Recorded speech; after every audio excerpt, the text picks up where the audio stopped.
Hello friends, welcome to our channel.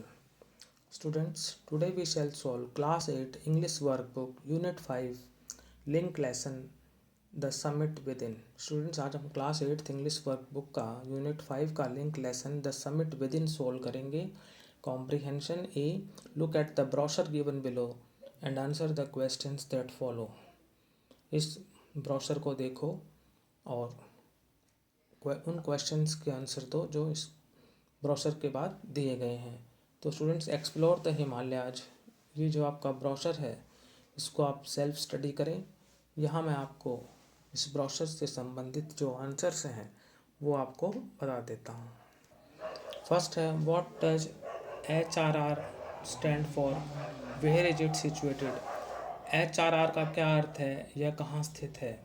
HRR stands for Himalaya River Runners. It is situated in a pine forest on the banks of river Ton at 4,000 feet above sea level. HRR stands for Himalaya River Runners. It is situated in a pine forest on the banks of river Ton at 4,000 feet above sea level. Second, name 4 sports that one can enjoy in the base camp. उन 4 खेलों का नाम बताओ जिनका कोई भी base camp में मज़ा ले सकता है. तो फर्स्ट है रिवर राफ्टिंग, सेकंड है ट्राउट फिशिंग, थर्ड है रॉक क्लाइंबिंग, फोर्थ है माउंटेन बाइकिंग और फिर है ओवरनाइट ट्रैक्स. ये स्पोर्ट्स हैं that one can enjoy in the base camp, जिनका कोई भी बेस कैंप में मज़ा ले सकता है. Third, what is the normal temperature here during day and night time. जहाँ दिन व रात का सामान्य तापमान कितना है. डे का है 24 to 29 डिग्री सेल्सियस और नाइट का है 12 to 18 degree Celsius. Fourth, the Buffett meals include dash and dash dishes. जो बफेट मील्स हैं उसमें कौन सी डिशेस जो हैं वो शामिल हैं. तो स्टूडेंट्स, उसमें इंडियन और कॉन्टिनेंटल डिशेस जो हैं वो सम्मिलित हैं. तो the Buffett meals include Indian and continental dishes. Fifth, the tone get away package is for dash stage. जो टोन गेटवे पैकेज है वो कितने दिन का है. तो स्टूडेंट्स, वो है 3 डेज का. फिर आते हैं हम सिक्स्थ पे, the tone alpine experience package is for dash stage. Tone alpine experience package कितने दिन का है. तो वो है स्टूडेंट्स 5 डेज का, 5 दिनों का. Now seventh one, use the following words in the sentences of your own. निम्नलिखित शब्दों को स्वयं के वाक्य में प्रयोग करो. एन्जॉय, एन्जॉय का मतलब आनंद लेना. तो यहाँ हो जाएगा I enjoy playing cricket. Enjoy का सेंटेंस बना कि मुझे क्रिकेट खेलने में मज़ा आता है. Mixture, Indian cricket team is a mixture of both experience and youth. भारतीय क्रिकेट टीम जो है उसमें युवा और अनुभवी दोनों का मिश्रण है. उसमें अनुभवी खिलाड़ी भी हैं और युवा खिलाड़ी भी हैं. तो भारतीय क्रिकेट टीम अनुभवी और युवा दोनों खिलाड़ियों का मिश्रण है, मिक्सचर है. फिर आते हैं working with language vocabulary. A, we add the suffix ER to form nouns. Example, climber, everester. You can make new words by adding IST, SHIP, HOOD to form noun. आप जो हैं IST, SHIP और hood जो है HOOD उनका प्रयोग कर सकते हैं नए शब्द बनाने में और नाउन्स को फॉर्म करने में. You can make new words, आप नए वर्ड बना सकते हैं IST, SHIP, HOOD जोड़कर नाउन्स को बनाने के लिए. आप IST, SHIP, हुड को जोड़कर नए संख्या शब्द बना सकते हैं. For example, IST artist, typist. SHIP friendship, hardship. HOOD hood, childhood, brotherhood. Add IST, SHIP and HOOD to the following to make new words. तो नॉवेल के आगे स्टूडेंट्स लगेगा IST तो हो जाएगा नॉवलिस्ट, कार्टून के बाद भी लगेगा IST तो कार्टूनिस्ट, सोशल के बाद भी IST तो सोशलिस्ट, और टेरर के बाद भी IST तो टेररिस्ट। ठीक है, तो चारों थे स्टूडेंट्स IST वाले। इनके आगे हमने IST ऐड किया और नया वर्ड बन गया, जैसे नॉवलिस्ट, कार्टूनिस्ट, सोशलिस्ट और टेररिस्ट। फिर आते हैं हम फ्लैग। फ्लैग के आगे लगेगा SHIP, हो जाएगा फ्लैगशिप। रिलेशन के बाद लगेगा SHIP, हो जाएगा रिलेशनशिप। फिर स्पोर्ट्समैन के बाद लगेगा SHIP, हो जाएगा स्पोर्ट्समैनशिप। और ओनर के बाद लगेगा SHIP और हो जाएगा ओनरशिप। फिर मदर के बाद लगाएंगे हम हुड, हो जाएगा मदरहुड। फॉल्स के बाद भी लगेगा हुड, हो जाएगा फॉल्सहुड। फिर बॉय के बाद भी लगाएंगे हुड, हो जाएगा बॉयहुड। और प्रिस्ट के बाद भी लगाएंगे हुड, हो जाएगा प्रिस्टहुड। तो हमने फर्स्ट कॉलम में IST लगाया, सेकंड में SHIP और थर्ड में HOOD। इस तरह से हमने न्यू वर्ड्स बनाए। अब आते हैं हम बी पर। Find out the words that have been spelled correctly in the following sentences.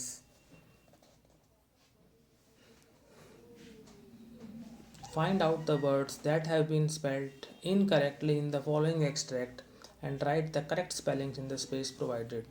अशुद्ध शब्दों को नीचे दिए सारांश से हटाओ तथा दिए गए रिक्त स्थान पर शुद्ध रूप में लिखो। तो students, I venture to think that my experience as an Everester has provided me with the inspiration to face life's ordeals resolutely. Climbing the mountain was a worthwhile experience. The conquest of the internal summit is equally worthwhile. तो students, यहाँ पर इस extract में जो है दो spellings आपकी जो हैं इनकरेक्ट हैं, एक है वेंचर और एक है एवरेस्टर। तो आप देख सकते हैं कि वेंचर को और एवरेस्टर को अंडरलाइन किया हुआ है। तो जो वेंचर की स्पेलिंग होगी वो होगी VENTURE, यानी वेंचर की स्पेलिंग इनकरेक्ट है। करेक्ट स्पेलिंग है वेंचर की VENTURE। फिर एवरेस्टर की स्पेलिंग जो है वो रॉन्ग है, उसमें जो है एवर के बाद ई आएगा, फिर EVERESTER, वो हो जाएगा एवरेस्टर। फिर आते हैं ग्रामर पोर्शन पर। ए पार्ट में tick the correct form of the verb shown in brackets in each sentence. One has been done for you. आप correct form of the verb को टिक करें जो कि ब्रैकेट्स में दिए गए हैं प्रत्येक वाक्य में। One has been done for you. First sentence है he dash to Delhi yesterday, और जो हमें ब्रैकेट में दे रखे हैं वेंट और हैज गॉन, तो वेंट को उन्होंने टिक कर रखा है। तो स्टूडेंट्स, येस्टरडे जब किसी सेंटेंस में हो तो उस सेंटेंस में वर्ब की सेकंड फॉर्म का प्रयोग होता है, यानी पास्ट इंडेफिनिट टेंस का प्रयोग होता है। तो वेंट आएगा यहाँ पर, he went to Delhi yesterday. Second, the train dash an hour ago, गाड़ी 1 घंटा पहले गई। तो अगो है, अगो के साथ भी सेकंड फॉर्म लगती है। जब भी सेंटेंस में अगो हो तो उस सेंटेंस में सेकंड फॉर्म लगेगी, यानी पास्ट इंडेफिनिट टेंस का प्रयोग होगा।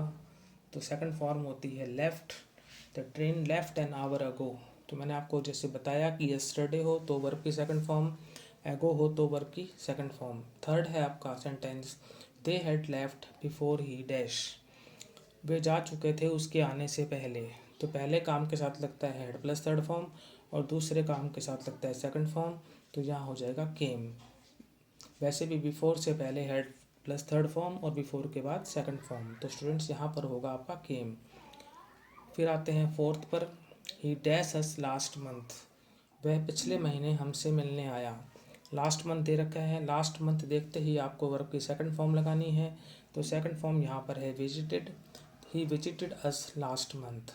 Fifth, we dash to see the cinema last night, हम पिछली रात को सिनेमा देखने गए। तो लास्ट नाइट आते भी वर्ब की सेकंड फॉर्म लगानी है। जब भी लास्ट मंथ हो, लास्ट नाइट हो, तो आपको ये ध्यान रखना है कि वर्ब की सेकंड फॉर्म लगती है। तो सेकंड फॉर्म यहाँ पर हो जाएगी went, we went to see the cinema last night, तो यहाँ पर आप टिक करेंगे वेंट को। फिर आते हैं सिक्स्थ पर, James Watt dash the steam engine. James Watt ने स्टीम इंजन का आविष्कार किया। भूतकाल की घटना, वर्ब की सेकंड फॉर्म। इन्वेंटेड यहाँ पर सेकंड फॉर्म है, तो James Watt invented the steam engine. Seventh, the rain had stopped when she dash. जब वह आई तो बारिश रुक चुकी थी।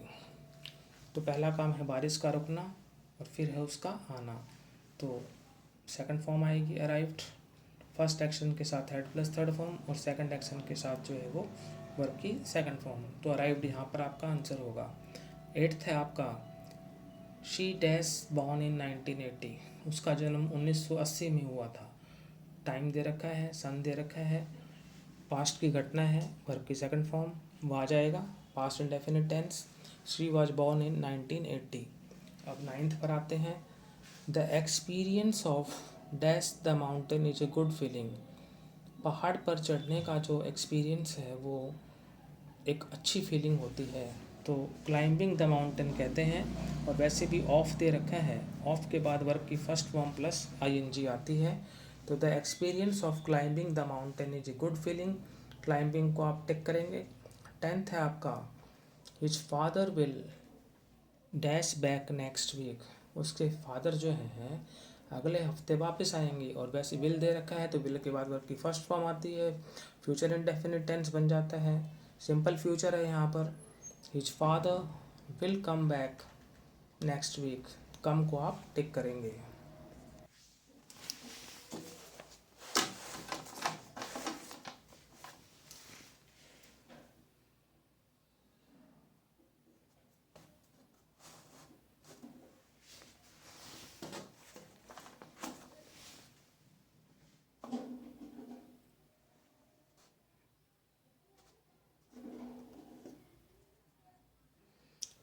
फिर the businessman handed over the keys of dash lancer parked in the street in front of the bank. The bank agreed to accept the car as collateral for the loan. An employee drove the Lancer to the bank's garage in the basement and parked it there. तो इसमें जो second para है इसके first में आएगा his, और जो second था उसमें आएगा इट। फिर 2 weeks later the businessman returned, repaid rupees 10,000 with interest, which came to rupees 100. The officer said, "You are very happy to have an opportunity to serve him, as this transaction has worked out very nicely, but you are a little puzzled. While you were away, I found that you are a multi-millionaire. What puzzles me is, why did you have to borrow rupees 10,000। तो students यहाँ पर जो pronounce use होंगे you, him, you, उसके बाद फिर you, फिर आई, फिर यू, फिर मी और फिर यू। और लास्ट में है आपका, the businessman replied, where else in Chennai can I park my car for 2 weeks for rupees 100। तो इन दोनों ब्लैंक्स में फर्स्ट में आएगा आई और सेकंड में आएगा माई। तो ये हमने जो है यहाँ पर एक किस्म से पर्सनल प्रोनाउंस जो हैं वो यूज किए हैं। फिर स्टूडेंट्स आपका डिक्शनरी प्रैक्टिस है, abbreviation. In the phrase mount Everest, MT stands for mountain. MT is an abbreviation of mountain. Look up a dictionary for the following abbreviations and write their full form. एक है यहाँ पर आप देख सकते हैं कि भाई स्टैंड्स फॉर, तो mister stands for mister. Doctor जो एब्रीविएशन है MR, ये स्टैंड्स करती है मिस्टर के लिए। NO ये स्टैंड करता है नंबर के लिए। DR ये स्टैंड करता है डॉक्टर के लिए। MIN ये स्टैंड करता है मिनट के लिए। और CO ये स्टैंड करता है कंपनी के लिए। SR ये स्टैंड करता है सीनियर के लिए। GOVT ये स्टैंड करता है गवर्नमेंट के लिए। और मैक्स ये स्टैंड करता है मैक्सिमम के लिए। और लिमिट LTD ये स्टैंड करता है लिमिटेड, JR जूनियर। तो आपको मैंने बताया कि जो ये एब्रीविएशंस हैं ये किस के लिए स्टैंड करती हैं, तो इनकी फुल फॉर्म जो है हमने लिख दी है। A writing composition. A Kapil the head boy of Modern School made a copy of the program on celebration in his school. Unfortunately, he has not been able to record it in its proper order. You will have a brief description of the program. Arrange the events in the proper sequence by mentioning the number 1, 2, 3, etc. in the box given against each event. तो student first है arrival of the chief guest, chief guest का आगमन। Second है अनफर्लिंग of national flag, राष्ट्रीय ध्वज को लहराना। Third है parade, march past. Fourth है स्पेशल योगा शो, विशेष योगा का शो। फिफ्थ है पेट्रियोटिक सॉन्ग्स एंड डांसेस, देशभक्ति गीत और नृत्य। सिक्स्थ है चीफ गेस्ट स्पीच, मुख्य अतिथि का भाषण। सेवेंथ है वोट ऑफ थैंक्स और एट्थ है नेशनल एंथम, राष्ट्रीय गान। फिर है डिस्ट्रीब्यूशन ऑफ स्वीट्स, मिठाइयों का वितरण। और लास्ट है डिस्पर्सल ऑफ स्टूडेंट्स, 10वां विद्यार्थियों का डिस्पर्सल यानी अपने अपने स्थान पर जाना। उसके बाद आपका जो है बी है, Gauri is a very careful child. Gauri जो है बहुत ही केयरफुल चाइल्ड है, बहुत सचेत बालिका है। She keeps everything in its proper place, वह प्रत्येक चीज़ को अपने स्थान पर, उचित स्थान पर रखती है। The passage describes her room, passage उसके रूम को डिस्क्राइब करता है। Fill in the blanks with suitable preposition from the box, blanks को फिल करो सूटेबल प्रीपोजिशन से, बॉक्स में से। You can use a preposition more than once, आप प्रेपोजिशन को एक बार से ज़्यादा भी यूज कर सकते हैं। तो जो प्रेपोजिशन हमें दिए हुए हैं वो हैं इनटू, इन, ऑन और बिसाइड। इनका प्रयोग हम एक से ज़्यादा बार भी कर सकते हैं। तो गौरीज room is very tidy, Gauri का रूम बहुत साफ़ सुथरा है। Everything in her room is in its proper place, उसके कमरे में जो प्रत्येक चीज़ है वो अपने यथास्थान पर है, दोनों में इन आएगा। Her bag is dash the table, उसका बैग जो है वो टेबल पर है तो ऑन आएगा। There is a small side table beside her bed, उसके बेड के पास एक छोटी साइड टेबल है तो के पास के लिए यहाँ पर बिसाइड का यूज हुआ है प्रेपोजिशन का। A table lamp is lying on the table, table पर एक टेबल लैम्प पड़ा हुआ है, ऑन आएगा। Gauri keeps her shoes on the shoe rack, Gauri अपने जूतों को शू रैक पर रखती है, ऑन आएगा। She throws bits of paper into the dustbin, वह कागज़ के जो टुकड़े हैं उनको जो है डस्टबिन में डालती है तो इनटू आएगा।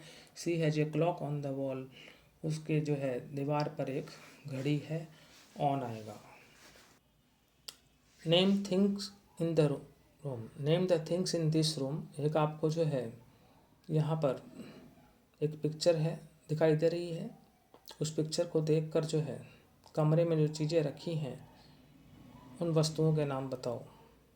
ए में डबल बेड आपको दिख रहा है, बी स्टडी टेबल ये भी आपको दिख रही है, फ्लावर पॉट ये भी पिक्चर में दिख रहा है, अलमीरा ये भी दिख रही है, वॉल क्लॉक ये भी दिख रही है और लैंप ये भी आपको दिखाई दे रहा है। तो इसी के साथ स्टूडेंट्स हमारा आज का ये वीडियो यहीं पर समाप्त होता है। आज हमने class 8 English workbook unit 5 link lesson the summit with in को सॉल्व किया। यदि आपको वीडियो अच्छा लगा तो इसे लाइक करें, शेयर करें, चैनल को सब्सक्राइब करें। Thank you.